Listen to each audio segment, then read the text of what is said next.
یہ اہم ہی جھوٹ مشہور ہے, نہ تو مسجد میں نکاح کرنا سنت ہے نہ جمعے والے دن اثر کے وقت, یہ تو اہم ہی لوگوں نے مشہور کیا ہوا ہے. ویسے اگر کوئی آپ سمجھتا ہے مسجد میں کرنا چاہتا ہے ضرور کرے, اس طرح کی کوئی حدیثوں میں نہیں ملتا کہ مسجد میں ہی سنت ہے.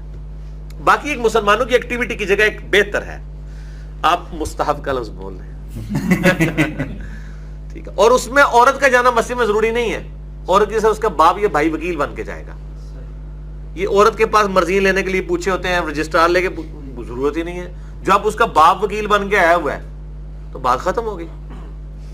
جو ماں باپ بچوں کی جو ہے اصرار کے باوجود شادی نہیں کرواتے, بہانے یہ ہوتے ہیں کہ ابھی بڑی بہن بیٹھی ہے یا بڑا بھائی بیٹھا ہے, اور اگر اس صورت میں بچہ خدا نہ خواستہ کسی بد فعلی میں مبتلا ہو جاتا ہے تو ماں باپ گناہ گار ہوں گے؟ وہ اچھا تو ہوگا ہی ہوگا, لیکن ماں باپ بھی ہوں گے. نہیں, بچے کے لیے یہ ہے نا, وہ حدیث شریف میں ہے نا کہ وہ روزہ رکھے, صحیح بخاری مسلم میں حدیث ہے, اور اس کے ذریعے جو ہے وہ اپنے معاملات کو سیٹل کرے.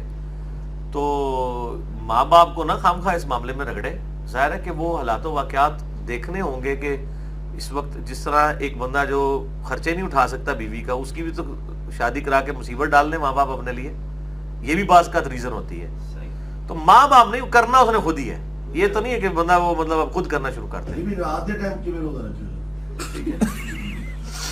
سر جدوں دیہڑی روزہ رکھے گا راتی انہوں ہوش ہی نہیں ہوئے گی. تسی جناب ایک ہفتہ ذرا روزہ رکھ کے دیکھو, رمضان تو علاوہ الگ پتہ جائے گا تانوں. یہ رمضان میں جو روزے رکھے جاتے ہیں, یقین کریں عام دنوں میں آپ روزے رکھیں نا اگر ریگولرلی, ایسا سے مغرب دوران بندہ کہتا ہے کوئی میرا گالی بھی نہ کرے یار, یہ حالت ہو جاتی ہے. یہ پریکٹیکلی این جی اوز ہیں, ادارے ہیں ڈفرینٹ قسم کے جو زکوٰۃ کے فنڈز بھی جمع کرتے ہیں اور اس سے لڑکیوں کی شادی کراتے ہیں. وہ ایکچولی وہ جہیز کے لیے سپورٹر بن رہے ہوتے ہیں. ایکچولی اصل بات تو یہی ہے. تو ایسا کروانا, زکوٰۃ کے پیسے سے شادی کروانا ٹھیک ہے. وہ یار جہیز کیا دے رہے ہوتے ہیں یار, بیسک نیڈز دے رہے ہوتے ہیں وہ, ٹھیک ہے نا. اس سے یعنی اس سے تو بہتر ہے کہ معاشرے میں انارکی پھیل جائے, ایسی بچیاں بیٹھی رہ جائیں. وہ بیسک نیڈ کیا دے رہے, کتنا دے رہے ہوتے ہیں, وہ تولوں کو ہزاروں تولے کو سونا ڈال رہے ہوتے ہیں. چھوٹا سا سیٹ دے دیں گے, کوئی فرنیچر, ایک ڈبل بیڈ دے دیں گے, یار کتنا ہے, وہ تو بیسک نیڈ ہے ہی ہے نا, تو بڑی نیکی ہے. اور وہ جوڑے کو دے رہے ہوتے ہیں, وہ لڑکی کو نہیں دے رہے ہوتے, یہ ذہن میں رکھیں. دوسری طرف کوئی شہزادہ نہیں ہوتا جس سے وہ بیاہ رہے ہوتے ہیں, وہ بھی بیچارہ غریب ہی ہوتا ہے. تو آپ یہ لڑکی کے بنا وہ لڑکی لڑکے دونوں کو سپورٹ کر رہے ہوتے ہیں. تو تانوں کیا ہے جناب, کرم دے انہوں نے, اللہ دے بندوں نیکی دا کام ہے. اچھا علی بھائی یہ بتائیں کہ بیوی کی مرضی کے بغیر صحبت کی جا سکتی ہے؟ اس میں تو مطلب وہ بیوی کو ترغیب دلائی گئی ہے کہ یعنی جو احادیث میں بخاری مسلم میں آتا ہے کہ کوئی سواری کی پشت میں بھی اپنی بیوی کو بلائے اور وہ انکار اگر کر دیتی ہے تو وہ پوری رات فرشتے جو ہے وہ لعنت کرتے ہیں. تو میرا خیال ہے اگر آپ کو اپنی بیوی کے ساتھ ہمدردی ہے اور آپ اس کو اللہ کی لعنت سے بچانا چاہتے ہیں تو آپ ہی صبر کر لیں. ہاں کیونکہ پھر وہ جی بالکل, کچھ دو کچھ لو ہونا چاہیے نا. شادی کے بعد جوائنٹ فیملی سسٹم میں رہنا ضروری ہے, جبکہ حدیث میں آتا ہے کہ دیور موت ہے. تو اس بہتر تو ہے کہ جوائنٹ فیملی سسٹم اس حوالے سے نہ ہو کہ بھائی سارے یعنی شادی شدہ لوگ ایک جگہ پہ رہ رہے ہوں. بہتر تو ہے کہ علیحدہ رہیں, لیکن یہ علیحدہ رہنے سے مراد قطعاً یہ کوئی نہ نکال لے کہ ماں باپ کو اٹھا کے باہر پھینک دیا جائے. لوگ اس طرح بھی رزلٹ نکال رہے ہوتے ہیں. ماں باپ کی ذمہ داری یقیناً آپ کی بیویوں پہ نہیں ہے, لیکن آپ پہ ہے. تو آپ نے تو ان کو مینج کرنا ہے, ٹھیک ہے نا. پھر اور علیحدہ گھر سے مراد, علیحدہ گھر سے مراد یہ نہیں ہے کہ کوئی ایک علیحدہ سے مکان ہو. ایک گھر کے اندر جو دو پورشن ہے اور اوپر بیوی رہ رہی ہے, نیچے ماں باپ رہ رہے ہیں, تو یہ آپ نے اس کی بیسک نیڈ پوری کر دی ہے. لیکن ذرا مسئلہ پھر آ جاتا ہے کچن کے اوپر. جب کچن کمبائن ہو جاتا ہے تو وہ پھر گھر ایک ہی بن جاتا ہے, مصیبت لگ پھر وشکار ہی رہتا ہے. اصل مسئلہ ہی کچن کی بادشاہت کا ہوتا ہے. اس میں پردہ کرنے کے اہتمام میں بھی جو بڑی تکلیف ہو اس جاتی میں ہے جو پردے والا موقف ہے میرے خیال ہے مولانا ساق صاحب کا بہت مضبوط موقف ہے کہ اس میں پھر نگاہوں کا پردہ ہے, جس حد تک بچ سکتے ہیں آپ بچیں, ٹھیک ہے.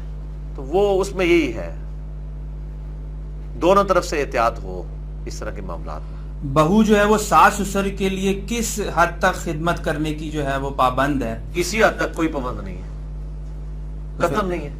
وہ ناراض نہیں ہو جائیں گے ساس سسر؟ تو ساس سسر کو بتائیں کہ آپ کے بچے نے کام یہ کرنا ہے, وہ کرے.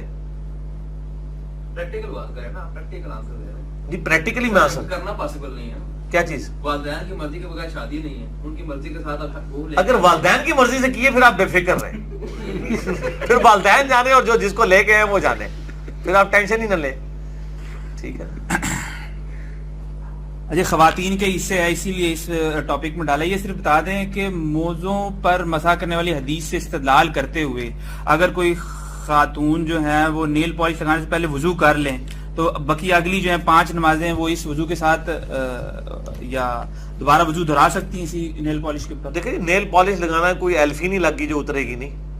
وہ نیل پالش ریموور کوئی اتنا ایشو نہیں ہے, فوراً سے کر کے وضو سے. میں تو اس بالکل اس چیز کو صحیح نہیں سمجھتا کہ اس طریقے سے وہ موضوع کے اوپر اسے قیاس کیا جائے. ہاں سکارف کے اوپر قیاس کر سکتے ہیں کیونکہ اب بخاری مسلم میں حدیث ہے کہ آپ صرف وضو کے لیے پگڑی کے اوپر مسح کر لیا کرتے تھے. تو اگر ایک عورت حجاب میں رہتی ہے سکارف میں اور بار بار ظاہر اس کے اوپر وہ قیاس کر سکتی ہے. یہ نیل پالش والا مسئلہ نہ کرے اور اس کے لیے ریموور رکھ لے. دوسرا نیل پالش جو ہے مطلب خام خواہی اس کو خوبصورتی کی علامت بنایا گیا. مجھے تو کسی طرف سے بھی یہ مطلب یہ تو عورتوں کو تو لگے گا نا, تو آپ تو اگر وہ خود سمجھتے ہیں نہیں عورتوں کو دیکھیں عورتوں کی خوبصورتی سب سے بہتر مرد جج کر سکتا ہے, ٹھیک ہے نا جی. عورت خود تو نہیں جج کر سکتی, وہ تو کوئی خود بھی اپنے آپ کو جو مرضی سمجھتا رہے. اب کئی مرد ہیں وہ کانوں میں بالیاں لگا کے وہ اپنے آپ کو حضور سمجھ رہے ہوتے ہیں. یہ تو آپ عورتوں سے پوچھیں یہ کیا لگ رہے ہیں, مراسی لگ رہے ہیں. تو وہ میں اس لیے کہہ رہا ہوں کہ مجھے نہیں سمجھ آتی اس کے اندر کیوں اتنی زیادہ لوگوں نے اس کو مصیبت بنا لی ہوئی ہے. بلکہ مجھے کو بتا رہا تھا وہ پاکستان میں کسی نے نیل پالش منگوائی تو وہ اس میں کوئی کیمیکل صحیح نہیں ڈلے ہوئے تھے تو وہ چپکتی مطلب وہ ہاتھ اتار کے تو مطلب ہاتھ سے ہی اتر جاتی تھی, وہ اس کی بک نہیں رہی تھی. اس کو کسی نے مشورہ دیا کہ آپ اس کو اسلامی ٹچ دے دیں کیونکہ یہ نماز پڑھنے والی عورتوں کے لیے نیل پالش ہے جو آسانی سے ایسے ہاتھ سے اتر جائے گی, تو وہ بک گئی ساری. تو نماز یعنی یہاں پہ ریلیجن کے نام پہ آپ کو کبھی بھی دھوکہ دیا جا سکتا ہے اور یہ بکتا ہے چلتا ہے کام کہ یہ نمازیوں کے لیے نیل پالش ہے.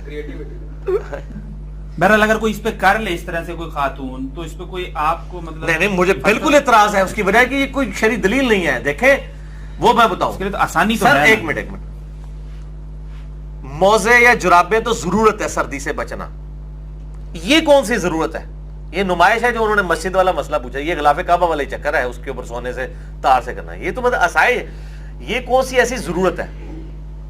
کوئی ایسی ضرورت نہیں ہے. اور اللہ نے دیکھے ہاتھوں کے اندر کتنی قوت برداشت رکھی ہے کہ ہاتھوں کا مسئلہ نہیں ہے, ہاتھوں کو آپ نے دھونا ہی ہوتا ہے. اور حقیقت بات ہے کہ وضو میں پاؤں دھونا سب سے مشکل ہوتا ہے سردیوں میں, باقی سارا وضو آسان ہوتا ہے. بلکہ پاؤں آپ کے موزے پہنے ہوئے ہو نا یا جرابیں, آپ کا سمجھے آدھا وضو ہوا ہے, ایسے وضو ہو جاتا ہے. کیونکہ پاؤں ایک بار جب آپ دھو لیتے ہیں نا 2 گھنٹے پیر گرم نہیں, میرے تو نہیں ہوتے, انج ٹھنڈے ہوتے نا, واپس آنے ہی نہیں اس ٹیمپریچر دے ہوتے. تو اس لیے جدھر آسانی تھی وہ دی ہوئی ہے. اور یہ کون سی اتنی آگ لگی ہو, یہ کون سی عورت ہے جس نے روزانہ یہ کرنا اور روزانہ اس کو ایشو ہوتا ہے. اگر وہ کہتی کبھی کسی فنکشن میں جانا ہے میں نے اپنی آنٹیوں کو دکھانے کے لیے, یقینا مردوں کے لیے تو نہیں جا رہی نا, نماز والی عورت تو یہ بھی کہا, تو اس کو کہ یار تم مطلب ہر مہینے کتنی شادیاں اٹینڈ کرتی ہو, کبھی کبھار کوئی شادی آئے گی تو ایک ریموور اپنے بوجھے سے رکھ لو, وہ اینج کر لو. اور عموماً آج کل تو ایشو ہی نہیں, کراچی میں تو رات کے وقت شادی ہوتی ہے, نماز تو ہوتی ہی نہیں ہے.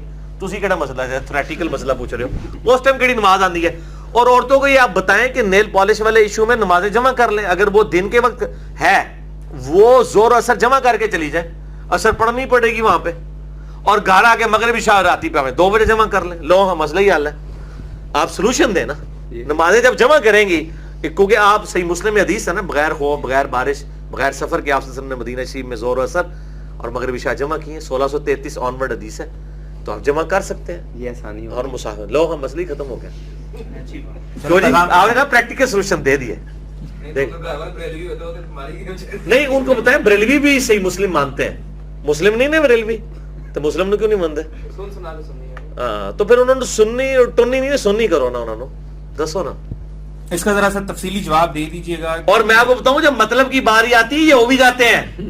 شیخ زبیر صاحب نے بتایا, اور یہ بالکل سکر راوی نے وہ کہتے بتایا کہ کراچی میں ایک مسجد تھی, وہ مسجد بنوائی بریلویوں نے, امام رکھ لیا انہوں نے اہل حدیث, اور انہوں نے پتہ لگا, انہوں نے کہا بھائی جی, انہیں پہلے دن 8 تراویح بنائی, انہوں نے کہا جی تراویح تو ہوتی ہیں 20.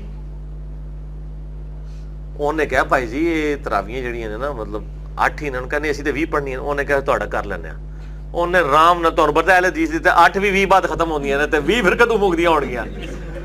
2 دن دے لوگ بڑی, تیسرے دن انہوں نے کہا کہ وہ 8 والی حدیث بھی ہے, کوئی اگر وہ بھی حدیث ہے تو ٹھیک ہے, وہ بھی چل جائے گا. تو مسئلہ ہے کہ جدو آپ ان کو آسانی بتائیں گے نا کہ جمع کرنے والی ہے تو یہ کرتے ہیں.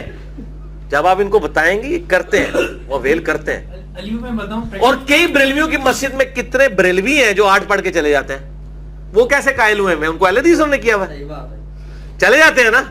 اور وہ مطلب روایتین کے بغیر نماز پڑھ رہے, ان کو اہل حدیث نے تو نہیں قائل کیا ہوا, ان کو پتا یار 8 والی بھی کوئی ہے کام, اتنے مان جان کے. ابھی 2 سال پہلے یا 3 سال پہلے ریکارڈ گرمی پڑی تھی کراچی میں, جو بہت زیادہ رمضان میں پڑی تھی. تو لٹرلی ایسا ہی ہوا تھا.